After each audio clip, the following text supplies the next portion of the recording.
त्यसलाई पूर्ति गर्न र यो 4.5 वर्ष भइसक्यो, अब धेरै समय पनि छैन र तपाईँलाई अहिले तपाईँको लागि अहिले हेर्ने भने अर्थ मन्त्रालयको राम्रो क्याडर मन्त्रालयको नीति भइसकेको एकजना सक्षम मन्त्रालय सचिवको रूपमा पनि तपाईँले पाउनुभएको थियो। तर तपाईँ किरण गुरुङ अर्थमन्त्री भएको बेलामा यो कार्यक्रम भयो भनेर यो प्रदेशमा हुने केही लक्ष्य नै देखिएन। तपाईँ 200 भोट हेरेर 20 लाख दिने नेताले भनेको भनेर 50 लाख हालिदिने, 40 लाख हालिदिने, 30 लाख हालिदिने, 20 लाख हालिदिने, लगभग रामचन्द्र मन्त्रीज्यूको मन्त्रालयका सबै त्यस्ता योजना छन्। त्यहाँबाट कमसेकम एउटा ठुलो 5 अर्बको प्रोजेक्ट यो गर्यो भने प्रदेश सरकारले भन्ने जस्तो ड्रिम प्रोजेक्ट केही पनि भएन जस्तो देखियो। अब अलि जस्तै पुरै परम्परागत जुन सङ्घ सरकारको परम्परागत 5 लाख, 2 लाख, 3 लाख, 1 लाख बाँड्ने जुन परम्परागत बजेट शैली छ त्यो सिको तपाईँहरूले पनि गर्नुभयो। अब सचिवज्यूले पनि त्यही सिकाउनुहुन्छ कि सचिवज्यूले भनेको मन्त्रीले नटिदियो अथवा सचिवज्यूलाई हुन्छ नि त्यहाँ मन्त्रालयमा यो बारेमा अलिक छलफल नहुने हो, त्यो एउटा कुरा मेरो प्रश्न त्यो लोककल्याणकारी विज्ञापनको त्यो अलिक मूर्त रूपमा हुन्छ नि त्यो कति हो के हो भन्ने अलिक मूर्त रूपमा भन्ने बित्थामा त्यो भनिदिन आग्रह जान्छ। जारी छ यो बेलामा कति प्रतिशत हामीले यसको बजेट कार्यान्वयन गर्छौँ होला? मन्त्रीज्यूलाई एउटा प्रश्न, कार्यान्वयनको आधार के हुन् त्यो पनि भनिदिनुहोस् न।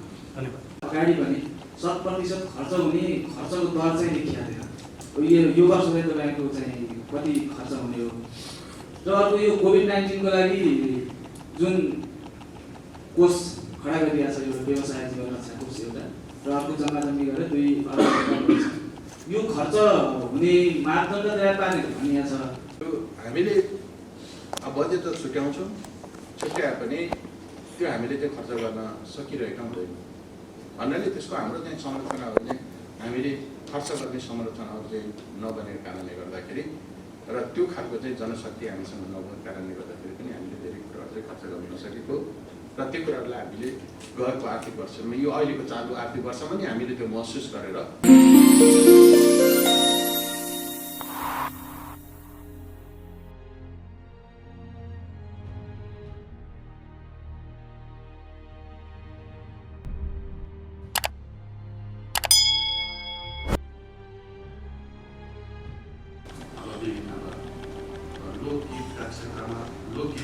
व्यवस्थापन गर्ने त्यो बजेटले स्रोत सम्बन्धी सबैभन्दा पहिला आकलन गरेको थियो र यसरी आकलन गर्दाखेरि हामीले आन्तरिक स्रोतलाई यो आर्थिक वर्षमा हामीले बढाउनुपर्छ, कम्तीमा पनि 5 अरब उठाउने लक्ष्य राख्नुपर्छ भनेर यसभन्दा अगाडि मध्यकालीन खर्च संरचनामा पनि हामीले त्यो कुरा बोलेका थियौँ, बनाएका थियौँ।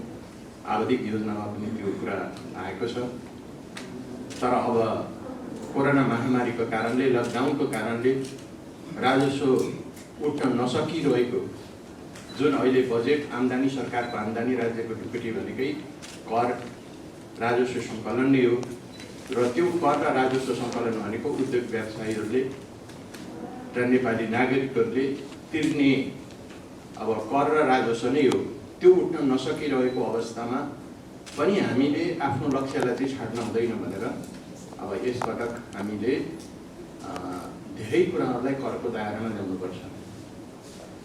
अब राज्यलाई थाहा हुनुपर्छ कि यो देशमा जन्मेका कुनै पनि नागरिकहरू छन् भने ती नागरिकहरूले गरेका आम्दानीको एक पैसाको चाहिँ हिसाब राख्नुपर्छ भन्ने मान्यता हुन्छ र त्यो मान्यतालाई स्थापित गरेर हामी अगाडि बढ्नुपर्छ भनेर हामीले राजस्वको सङ्कलन गर्ने जुनको करको दायरा छ त्यो करको दायरालाई फराकिलो बनाउनुपर्छ भनेर नीतिगत हिसाबले अहिले हामीले यो आर्थिक वर्षदेखि त्यसलाई चाहिँ प्रारम्भ गर्नेछौँ भन्नाले अबको चाहिँ हरेक नागरिकहरू जुन जोडिएको छ, अर्थसँग जोडिएको छ, आर्थिक गतिविधिसँग चाहिँ जोडिएका छन्, उनीहरूको राज्यले जानकारी पाउनुपर्छ भन्नुको अर्थ उनीहरूको हरेक व्यवसायहरू त्यो सानो हुन् कि सडकमा बस्ने एउटा चिया पसल नै किन नहुन् ती त्यसको जानकारी हुनुपर्छ भन्नाले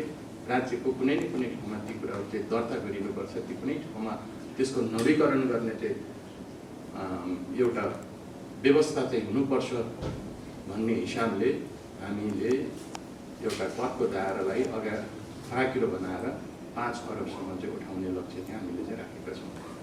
यो सबैभन्दा महत्त्वपूर्ण कुरा र यसभन्दा अगाडिको आर्थिक वर्षमा हामीले हिजो यातायात क्षेत्रमा जे जति चाहिँ कलेक्सन हुन्छ त्यो कलेक्सन गरिरहेका थियौँ। ढुङ्गाकेटी बालुवामा जे जति चाहिँ कलेक्सन हुन्छ त्यो कलेक्सन गरिरहेका थियौँ र अहिले त्यसलाई चाहिँ विविधीकरण पनि हामीले गरेका छौँ। ढुङ्गाकेटी बालुवालाई पनि हामीले विविधीकरण गरेका छौँ। खानीका कुरालाई खानी भनेको के हो र कसलाई करको दायरामा कसरी लिएर आउने भन्ने, मनोरञ्जनका कुराहरू, पर्यटनका कुराहरू, धेरै धेरै कुराहरूलाई चाहिँ हामीले चाहिँ त्यसलाई चाहिँ अलिकति विविधीकरण गर्दै त्यसलाई करको दायराभित्र चाहिँ प्रदेशलाई पहिचान कतिबाट चाहिँ पहिचान भन्ने कुरालाई पनि हामीले त्यसलाई अब निरन्तरै प्रदेश सरकारले जति सक्छौँ त्यसलाई चाहिँ नियमित ढङ्गले सञ्चालन गर्नका निम्ति प्रदेश सरकारको तर्फबाट त्यसलाई अगाडि बढाउनु। अब विभिन्न लोकगीतका क्षेत्रमा लोकगीतको चाहिँ एउटा छन्। त्यस्तै गरेर चाहिँ धेरै कुराहरूलाई हामीले अगाडि बढाउनुपर्छ। पोखरा म्याराथन लगायतका धेरै कुराहरूलाई चाहिँ हामीले अगाडि बढाउनुपर्छ भनेर ती कुराहरूलाई पनि हामीले विशेष जोड दिएका छौँ। र त्यस्तै गरेर खेलकुद क्षेत्रमा चाहिँ हामीले जुन परम्परागत ढङ्गले जुन ठेलो फाल्ने हाम्रो आफ्नै खालको चाहिँ एउटा ब्रान्ड छ, त्यसलाई पनि अगाडि बढाउनुपर्छ, त्यसको प्रतियोगिता गर्नुपर्छ। त्यस्तै गरेर परम्परागत खालको हाम्रो चाहिँ तारो हान्ने जुन खेल छ त्यो खेललाई पनि अगाडि बढाउनुपर्छ र त्यो गण्डकी क्षेत्रबाट, यो गण्डकी प्रदेशबाट चाहिँ हिजो अब यो सुरुवात भएको भन्ने हिसाबले त्यसलाई अगाडि बढाउनुपर्छ भनेर त्यस्ता कुराहरूलाई पनि हामीले ध्यानमा दिएका छौँ। र त्यस्तै गरेर अब एउटा लोक कल्याणकारी अब विज्ञापनलाई पनि हामीले अगाडि बढाउनुपर्छ, सुरुवात गरेका छौँ। यसलाई चाहिँ सुरुवात गरिसकेपछि अनि त्यसपछि चाहिँ कति लाग्छ, के लाग्छ, त्यो पैसाको चाहिँ कति पैसा राख्यो भन्ने भन्दा पनि यसलाई सुरुवात गरिसकेपछि एउटा बाटो देखाएपछि मलाई लाग्छ त्यो बाटो खन्ने कामहरू जसलाई आवश्यक पर्छ उसरी नै खनेर अगाडि बढ्छ र त्यो पनि अगाडि बढ्छ भनेर हामीले त्यस्तो ढङ्गले धेरै कार्यक्रमहरू भन्दाखेरि त्यति महत्त्व चाहिँ दिन नसकिने, पैसाको हिसाबले महत्त्व दिन नसकिने तर समग्र हिसाबले चाहिँ महत्त्व हुने धेरै खालका चाहिँ कार्यक्रमहरूलाई हामीले समेट्ने प्रयत्न चाहिँ गरेका छौँ। र अर्को कुरा अब यो बजेटको चाहिँ हामीले अब धेरैले अब कल्पना गरेको पनि थिएन के हो त बजेट। मैले पनि धेरैपल्ट गरेको थिएँ बजेट चाहिँ सानो हुन्छ, धेरै ठाउँ मैले भनेको थिएँ। तर यो चाहिँ फेरि चाहिँ ठुलो हुन आयो भन्दाखेरि अब एउटा कुरा त अहिले यो वर्ष चाहिँ हामीले खर्च गर्न नसक्ने अवस्था भयो। त्यो सर्लकै त्यो दायित्व त्यो कार्यक्रमगत हिसाबले आयोजनाको हिसाबले पनि त्यो सर्ने हो। स्वाभाविक रूपले यसरी कार्यक्रम चाहिँ सरिसकेपछि अब म आर्थिक वर्षमा चाहिँ सर्ने भयो। यसरी चाहिँ सर्दाखेरि अब बजेटको आकार चाहिँ अब बढेको चाहिँ देखिएको छ। त्यसैले अब अरू कुराहरू त अब यहाँले अब सोध्नु होला। धन्यवाद। 50 करोड जति राखिएको छ। पोहोरको यो चालु आर्थिक वर्षको राजस्वको टार्गेट चाहिँ कति पुरा भएर अहिले चाहिँ राजस्वको दायरा चाहिँ बढाइएको किन? अर्को कुरा चाहिँ हिजो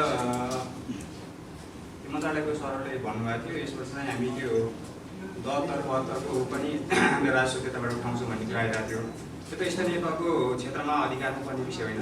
इलेक्सन प्रश्न प्रश्न चाहिँ के भने हाम्रो अहिले पनि गाउँठाउँमा के चलन छ भने भैँसी किन्न मान्छेहरू भैँसी किन्न गयो भने त्यो भैँसीको गाहकी र भैँसी धनी बिचमा चाहिँ छुट्टा छुट्टै त्यो रेट हुन्छ भैँसीको। अनि बिचमा बस्नेहरूले चाहिँ बिचमा मिलाइदिउँ न त्यो भैँसी यसको चाहिँ रेट बेच्ने बेला भनेर त्यसरी मिलाउने चलन छ। मध्यमकालीन खर्च संरचनाले 43 अर्ब 76 करोड रुपियाँ बजेट तपाईँहरूले यसपालि ल्याउनु पर्ने थियो। त्यो अनुमान हेर्ने हो भने त्यो अनुमानमा पनि पुग्न सकेनौँ। र अहिलेको जुन कोभिडको यो महामारी छ यो महामारीले तपाईँको 34 अर्ब बजेट पनि ल्याउन सक्ने स्थिति थिएन। यहाँहरूले नै भन्दै हुनुभएको थियो 24 अर्ब हाराहारीमा बजेट ल्याउँछौँ हामी भनेर त्यो कुरा आइरहेको थियो। यो बिचमा कसरी मिल्यो एउटा मेरो प्रश्न। र अर्को कुरा यहाँले 7 अर्ब रुपियाँ चाहिँ यो आर्थिक वर्षको आगामी आर्थिक वर्षमा सारेर लैजाने कुरा गर्नुभएको छ। यो कार्यक्रम सहित सर्छ कि बजेट मात्रै सार्ने हो यसको चाहिँ क्लियर गरिदिनु। आकलन गर्न सकिरहेको छैन भन्ने खालको पनि कुरा त्यो एउटा आकलन त होला नि त व्यवस्थापन गर्ने त्यो चाहिँ त्यसलाई पूर्ति गर्न र अधिकारी पनि छुटिएको छ त्यसले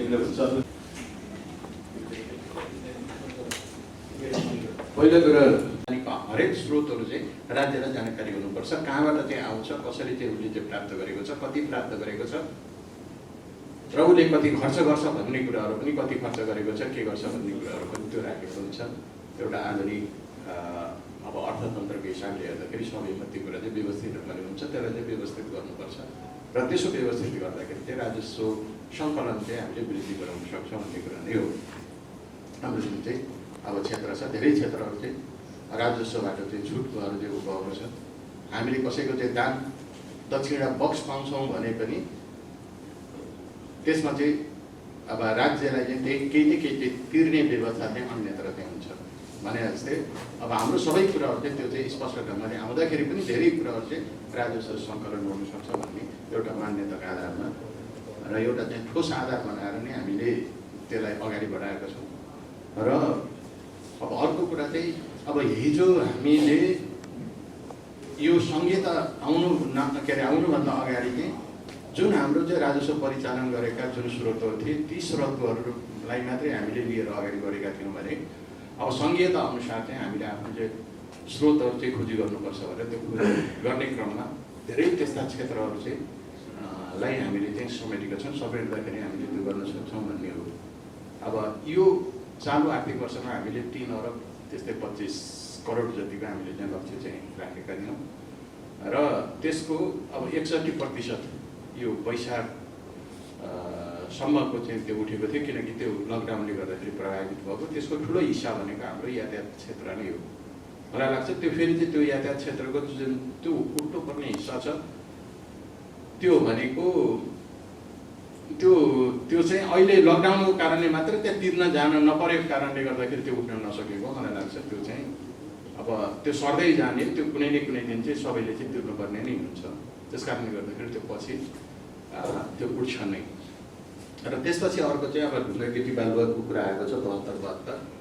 ढुङ्गाकेटी बालुवा 72-72 भनेको पनि दुईवटा कुराहरू त्यसमा हामीले स्पष्ट हुनुपर्ने।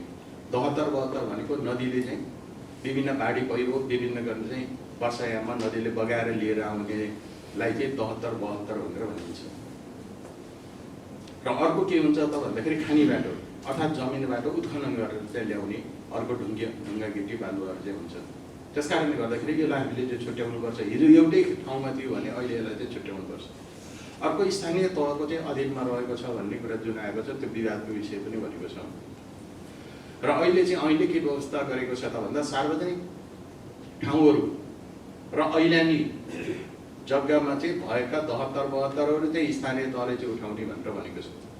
त्यो भन्नुको अर्थ के हो त भन्दाखेरि वन क्षेत्रमा चाहिँ हुने ढुङ्गाकेटी बालुवा 72-72 आदि इत्यादि त्यो प्रदेश सरकारले चाहिँ उठाउन चाहिँ सक्छ। किनकि वन क्षेत्र भनेको त्यो राष्ट्रिय वन भनेको वन क्षेत्र भनेको प्रदेशको अब एकलौटी अधिकार क्षेत्रभित्र चाहिँ रहेको हुँदाखेरि अब त्यो ठाउँको चाहिँ उठाउन सक्छ। त्यसैले हामीले त्यो नवलपुरमा विभिन्न चाहिँ वन क्षेत्र भएको विभिन्न ठाउँमा त्यो अहिले चाहिँ उठाउने चाहिँ गरिरहेको नै छ। त्यस कारणले गर्दाखेरि अब ऐनले छुट्याइदिइसकेपछि आफ्नो अधिकार क्षेत्रभित्रको जुन छ आफैले कलेक्सन गर्ने भइसकेपछि त्यो क्षेत्र पनि 50% भन्दा बढी क्षेत्र भनेको वन क्षेत्रमा छन् र ती वन क्षेत्रमा चाहिँ रहेका 72-72हरू अब प्रदेश सरकारले सङ्कलन गर्न सक्छ भनेर त्यही अनुसार चाहिँ हामीले चाहिँ त्यो उठाउने व्यवस्था नै हामीले चाहिँ गरेको छ। यो चाहिँ 4 गति 84 मैले अहिले यहाँ 60 छ त्यो हामीले मान्छे गरेका अब सानो आउने कुरा थियो 25 अब अरबसम्म आउने कुरा थियो भन्नुको अर्थ भनेको अहिलेसम्म हाम्रो चाहिँ आन्तरिक स्रोतको हिसाबले हामी कतिसम्म बजेट चाहिँ बनाउन सक्छौँ भन्ने कुरा चाहिँ अब 25 अरबसम्म भन्ने कुरा चाहिँ अहिले पनि त्यही नै हो। किनकि हामीले चाहिँ सिलिङ दिँदाखेरि हामीले के गर्छौँ त भन्दाखेरि हाम्रो चाहिँ आन्तरिक चाहिँ हाम्रो चाहिँ आम्दानी हाम्रो आन्तरिक चाहिँ कति हुन्छ त भन्ने आधारमा हामीले विभिन्न मन्त्रालयले सिलिङ दिन्छौँ र त्यो भनेको हामीले चाहिँ 19को हाराहारी बनाएर हामीले सिलिङ चाहिँ दिएका थियौँ। र त्यसपछि हामीलाई के थपिन्छ त भन्दाखेरि सङ्घबाट आउने चाहिँ केही रकमहरू चाहिँ थपिन्छ। त्यो सङ्घबाट आउने अब रकम भन्नाले अब समपूरक रकम हुन्छ, सशर्तको आधारमा आएको हुन्छ अनि विशेषको आधारमा चाहिँ आएका रकमहरू चाहिँ छ। र ती रकमहरूको कारणले गर्दाखेरि यो चाहिँ बजेट चाहिँ अब 25 भने पनि त्यो बजेट चाहिँ फेरि चाहिँ बढेर त्यो चाहिँ अब 30 पुग्न सक्छ। अनि त्यसपछि आएर चाहिँ नगद मौजदात चाहिँ फेरि चाहिँ त्यो अब खर्च गर्न नसक्ने त्यो थपिन्छ अनि थपिएर यसरी चाहिँ हामी चाहिँ यो चाहिँ 34मा चाहिँ पुगेको हौँ। र पहिला चाहिँ हामीले 25मा बनाउने भनेर हामीले बनाउँदा त्यसपछि थपिने जुन चाहिँ दायित्वहरू छन् त्यो दायित्व थप्दै जाँदाखेरि कल्पना मैले चाहिँ के गरेँ त 30सम्म चाहिँ थपिन्छ होला भनेर चाहिँ एउटा अनुमान गरिरहेकोमा एकैचोटि चाहिँ 34सम्म चाहिँ पुग्यो। त्यो थपिने चाहिँ दायित्वहरू चाहिँ थप्दै जाँदाखेरि चाहिँ थपिएर चाहिँ 34 चाहिँ गएको हो। यो 34 चाहिँ हामीले बढाएर ठुलो बजेट बनाउनुपर्छ भनेर हामीले बनाएको पनि होइनौँ।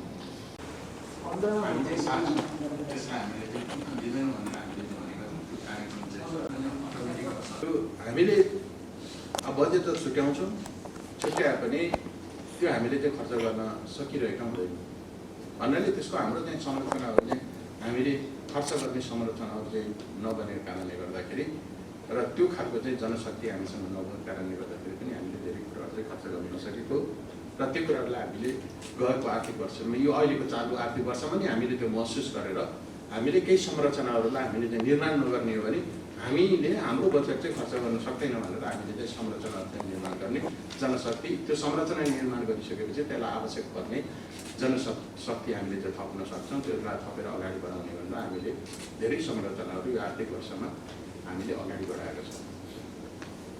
त्यसले गर्दाखेरि अब हेरौँ अझै पनि अब खर्च गर्न चाहिँ हामीले यो संरचना बनाएर जनशक्ति थपिसकेपछि हाम्रो अब खर्च गर्ने चाहिँ हाम्रो अवस्था कस्तो हुन्छ त्यो कुरालाई पनि हामीले मूल्याङ्कन गरेर फेरि अर्को अब वर्षमा चाहिँ हामीले त्यसलाई के सुधार गरेर चाहिँ जान सक्छौँ।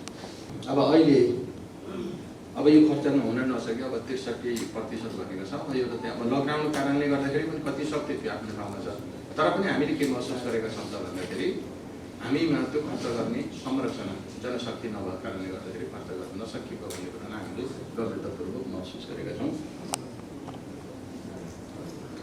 र अब यो अब कोभिडका निम्ति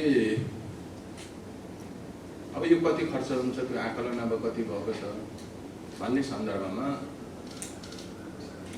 अब यो कोभिडको अब महामारी अब स्वाभाविक रूपले अब नेपालमा त्यो प्रवेश गरिसकेको छ र त्यो महामारीको रूपमा त्यो अगाडि बढिसकेको छ र यो महामारीमा अब हामी सबै मिलेर नै अगाडि बढ्ने हो।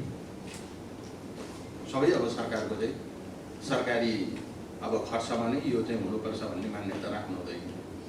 अहिले जुन देशमा चाहिँ यो महामारी फैलिएको छ ती सबै देशमा सबै सरकारले चाहिँ जिम्मा लिने भन्दा पनि सरकारले जिम्मा लिनुपर्ने अब जुन क्षेत्र हो त्यो क्षेत्रलाई चाहिँ लिनुपर्छ र त्यसमा पनि हाम्रो देशमा चाहिँ 3 तहको सरकार भएको हुँदा सङ्घ, प्रदेश र स्थानीय तहले आफ्नो जिम्मा लिएर नै यो अगाडि बढ्दाखेरि मलाई लाग्छ अहिले अब जे रूपमा हामीले बजेट छुट्याएका छौँ, सङ्घले जे हिसाबले चाहिँ बजेट छुट्याएको छ त्यसपछि प्रदेशले हामीले जसरी चाहिँ बजेट छुट्याएका छौँ र त्यस्तै गरेर अब स्थानीय तहले पनि त्यो छुट्याउनु पर्ने हुन्छ, अनिवार्य रूपमा स्थानीय तहले छुट्याउँछ।